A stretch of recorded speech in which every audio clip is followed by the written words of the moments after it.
सदैव विश्व शांति के लिए काम किया है। हमें इस बात का गर्व है कि भारत 1950 के दशक से लगातार संयुक्त राष्ट्र शांति मिशन का हिस्सा रहा है। गरीबी हटाने, क्लाइमेट चेंज और श्रमिकों से संबंधित मुद्दों के समाधान में भी भारत अग्रणी भूमिका निभा रहा है। इसके अलावा योग और आयुष को लोकप्रिय बनाने के लिए भारत WHO यानी वर्ल्ड हेल्थ ऑर्गेनाइजेशन के साथ मिलकर काम कर रहा है।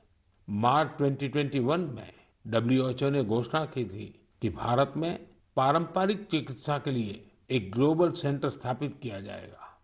साथियों, संयुक्त राष्ट्र के बारे में बात करते हुए आज मुझे अटल जी के शब्द भी याद आ रहे हैं। 1977 में उन्होंने संयुक्त राष्ट्र को हिंदी में संबोधित कर इतिहास रच दिया था। आज मैं मन की बात के श्रोताओं को अटल जी के उस संबोधन का एक अंश सुनाना चाहता हूँ। सुनिए अटल जी की ओजस्वी आवाज। यहाँ मैं राष्ट्रों की सत्ता और महत्ता के बारे में नहीं सोच रहा हूँ।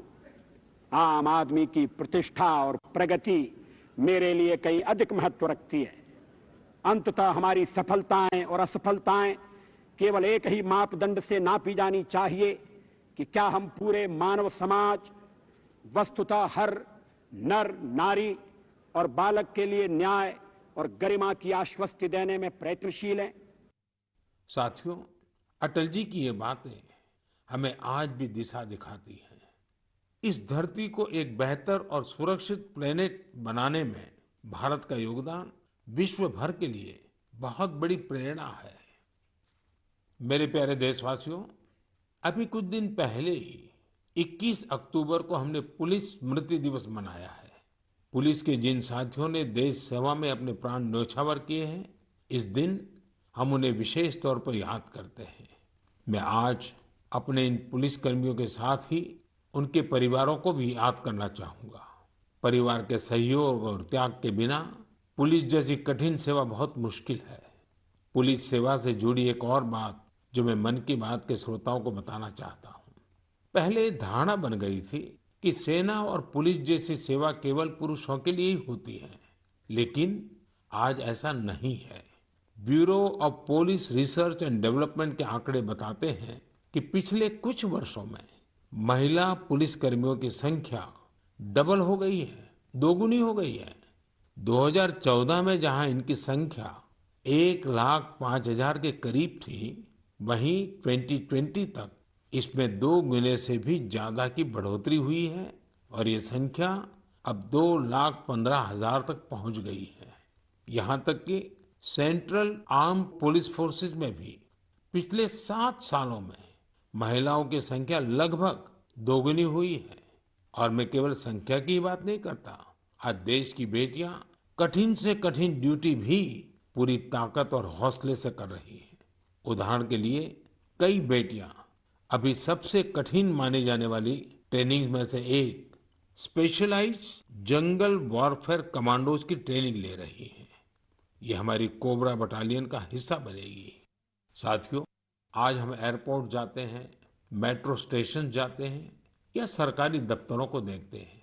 CISF की जांबाज महिलाएं हर संवेदनशील जगह की सुरक्षा करते दिखाई देती हैं। इसका सबसे सकारात्मक असर हमारे पुलिस बल के साथ साथ समाज के मनोबल पर भी पड़ रहा है। महिला सुरक्षा कर्मियों की मौजूदगी से लोगों में, विशेषकर महिलाओं में, सहज ही एक विश्वास पैदा होता है।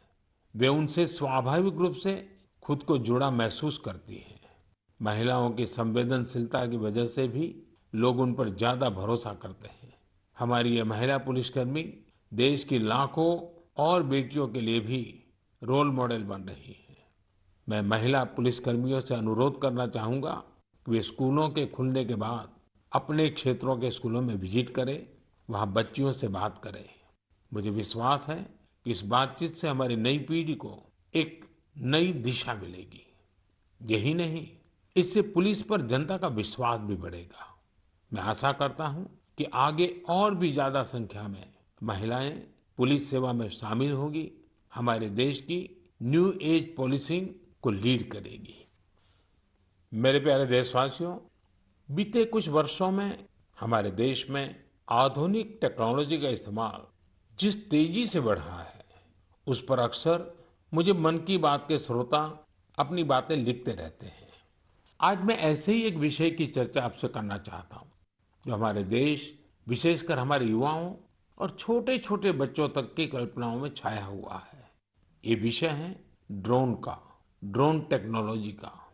कुछ साल पहले तक जब कहीं ड्रोन का नाम आता था, तो लोगों के मन में पहला भाव क्या आता था? सेना का, हथियारों का, युद्ध का। लेकिन आज हमारे यहाँ कोई शादी बारात या फंक्शन होता है, तो हम ड्रोन से फोटो और वीडियो बनाते हुए देखते हैं।